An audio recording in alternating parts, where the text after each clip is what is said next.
לפני חודש נכנסנו באחד מבתי הספר שאנחנו מלווים עם תלמידים שנמצאים בוועדת הגישור לכיתות נמוכות יותר, והם אותם תלמידים הסבירו לילדים מהכיתות הנמוכות על שפת הגישור ועל כלים גישוריים, וזה היה מקסים, זה היה ווין ווין לשני הצדדים. לפני 8 שנים היה לי חלום להקים מרכז גישור במועצה האזורית מנשה.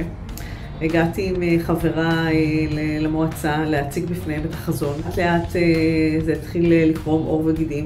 אנחנו פועלים למעשה בשני ערוצים. הערוץ האחד הוא לגייס עוד בתי ספר שיענו באמת מכל הטוב הזה ומהחדרה של שפת הגישור לתחום החינוך.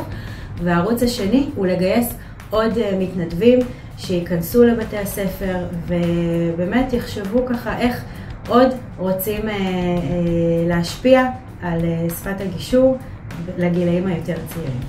אנחנו מזמינות אתכם להגיע למרכז הגישור.